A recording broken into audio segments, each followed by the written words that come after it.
Welcome to Reality with Kiki. I'm your host, Kiki, and on this channel, we discuss reality TV, celebrity gossip, and viral topics. Please be sure to like, comment, and subscribe if you like our content. You can also follow us on our Facebook page. A link will be in the description box below, and we also have it linked in our bio.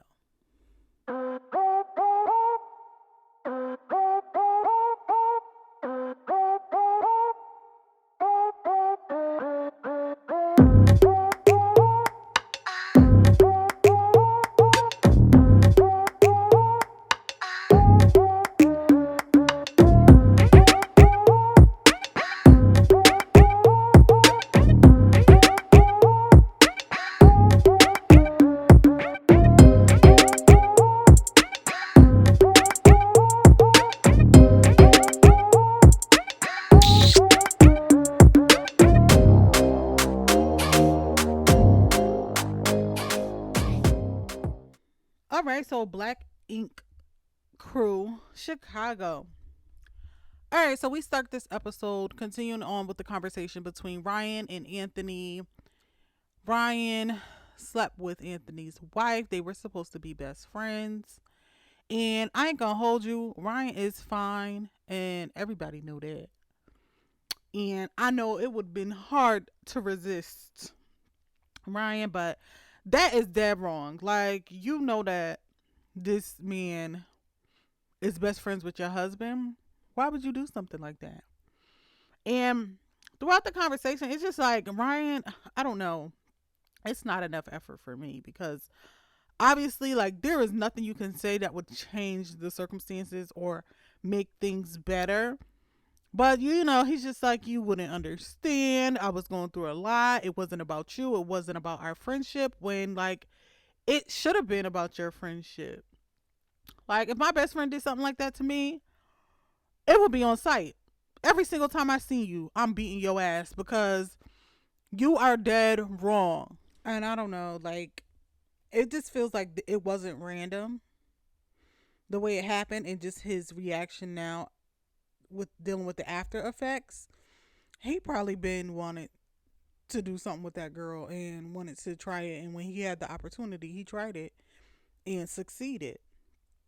So they are continuing the conversation. Anthony is just like, he wants to know why would he do this, and he's just like, you're not gonna understand. It's too much to tell you at this time. But the reason that he sat down wasn't to resolve their friendship, but he's at least owed that. So I'm like, well, if he's owed a conversation, then why can't you tell him why? It This really doesn't make sense. And you could just see the hurt on Anthony's face. Like, he had tears and his face just was looking so hurt. So then we move on to Fort and Nina. So what it looks like is the aftermath of the baby shower. They're in the apartment. She has all the things surrounding her. She asked him, "Oh, do you want to come over here and go through some of our stuff?" And he was just like, "Nah, I'm gonna sit right here because my back is hurting." So sitting on a stool versus a couch, wouldn't your back feel more comfortable on the couch? Whatever. But I was like, why are you telling this girl about your back like she not carrying a whole baby around? So I'm like, you know what? Not that you can't have ailments, but like, just let's be real. Her whole body probably hurts. So anyway, she is just talking to him about how, like, she really wants structure. She needs to they need to make sure that they're on good terms for the baby. They need to be together. And he's just like, no, I'm spending some time away from you because I don't really want to stress you out. And she's like, she doesn't think that that's what will be best, but he is just not feeling it. And he was like, they've only known each other for about a year. And I'm like, okay, but she's 8 months pregnant currently. So y'all didn't even know each other before y'all jumped into parenthood, basically. And it's like, you can't do nothing about it now. You just got to move forward. But he is just really like, no, I don't want to be together. I just want to co parent. And they are just not on the same page. So he goes on to say that He's not ready. He's trying to get ready. And she's like, well, I'm 8 months pregnant. How much more ready can you get? And it's just like, Ford, you need to grow up. Like, you need to mature more. And you need to do it quickly because you're about to have a baby. And Ford is just like, this wasn't in the plans. And it's just like, it doesn't matter if this was in your plans or not. It's happening. It's going to happen. So whether you plan for this or not, you need to be here. Like, he making a lot of this about himself and how he feels. And she's just like, you a lot of my issues are because of you. The reason I'm stressed out is because of you. Like, you walking in here 3 o'clock in the morning. He like, I'm a grown man. I can come and go as I please. I ain't never had no curfew. Blah blah blah. I was in the studio. I went to go get a drink. La la la. And it's just like, all right. But you need to switch things up because this baby is about to get here. This baby could come at any moment. She is very close to her due date. And you can't come go back and forth at 3 o'clock in the morning because she's gonna be at home with that baby. After she have that baby, she's gonna be tired. You need to be there to assist her if that baby waking up throughout the night. Like, what's going on? And so he's like, oh, I just feel like she's forgotten what it means to be an artist or what it feels like to be an artist. And I'm like, uh, probably so, because she realizes that things are going to be changing very soon. And she is already preparing for that. There's a whole life that is about to come into this world, and you worrying about how you feel and how it felt to be an artist. Like, you worrying about the wrong things at this point in time.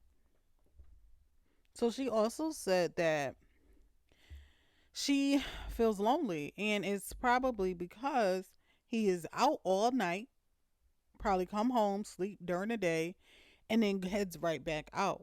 So it feels like she's doing it alone. Like, if my water break at any moment, you're not gonna be here. If my water break at 1 o'clock in the morning and I can't reach you because you out at the club getting a drink or whatever you say you were doing, like, what is going to happen? And I think that she has an expectation that, like, he's gonna pull it together and they're gonna be a family. But it don't seem like Ford is really trying to be in a relationship with her. Right. And I know that, like, that is not an easy pill to swallow because most women don't want to be single mothers and do all the work on their own. But that's looking like what it's probably going to be. And it seems like Ford wants to be involved in his child's life and they probably will co parent. But I know for her, like, she wants, everybody in the same household and we're doing this together. Okay, so Charmaine is reopening her shop, Second City Inc., and she has hired Kitty as the brand manager. So she brings her on, and they are discussing, like, what Charmaine wants to do, what she wants to do differently this time so that she can make sure things are successful. So they're having a conversation, and Charmaine is like, I'm gonna be picking the artists, and I'm gonna be doing all of the hiring so that there is no confusion as to who is in charge. And so Kitty is like, okay, well, I did speak to Dre and I told her she could come back, so maybe you guys should have a conversation about everything so that we can bring her back on because she's really good and we could use her. So Charmaine is like, yeah, okay. I don't know. I'll, see what happens. So Don throws for a bachelor party. It's like a baby shower for dads. I don't know. But I think it's so adorable. It's a neat idea. Um, they have like drinks and food and they're talking and they also have some games.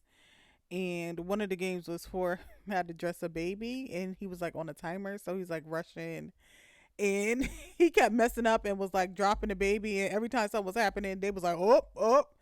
It was funny. It was cute.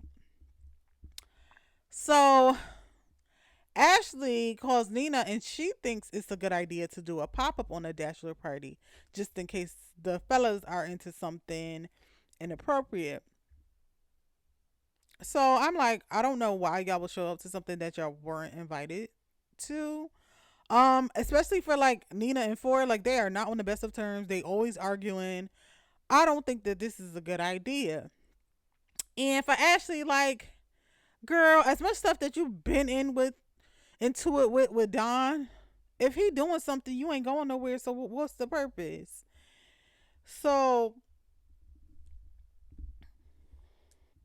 they're going, and Nina's like, well, they were at the baby shower, so why can't we come to the bachelor party? Because you weren't invited. And so they eventually show up. When Nina announces that they're there, like Forrest's whole energy changed because earlier, before they even arrived, he was like excited, he was happy, he was into it. As soon as they arrived, his whole face went blank. Like, are you serious? So Don come up to them like, "Why y'all here? What you doing or whatever?" And he like to Ashley, "I know that this was all your idea," and she was like, "Hmm."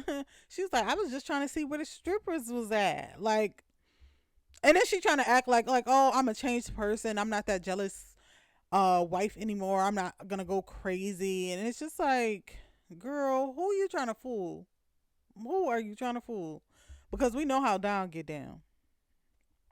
But anyway, I'm like, I don't even know why you would convince Nina to show up here because her and Ford do not need to be on the same toxic wave as you and Don. Okay, so Charmaine and Drea finally have a meeting and they meet and discuss Drea possibly coming back. Charmaine is taking accountability for the things that went wrong the last time. She says, I just was going through a lot in my personal life. And now I am going to fix those things the second time around, and I'm going to be in the shop more. And I understand that the reason that things kind of went downhill is because I was never around. And then, she's like, okay, Jerry's like, okay, well, if things are going to be different this time, I will be more than willing to come back. And Charmaine is like, oh, girl, let me bow down to you. She gets on her knees and all of this weird stuff. I don't know.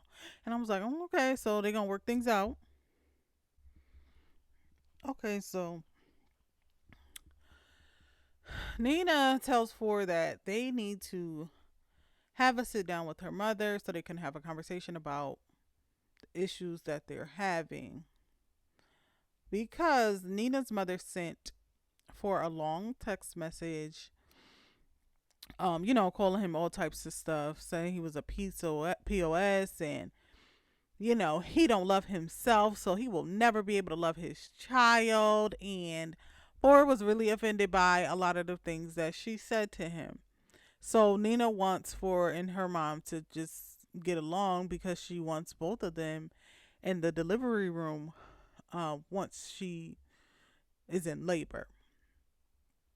So they decide to meet at a nail salon. They sit down and are getting their feet done, and Ford is just like he feels some type of way, and he's looking at her mom and Nina differently just because Nina pretty much gave her the ammunition to come at him crazy like that.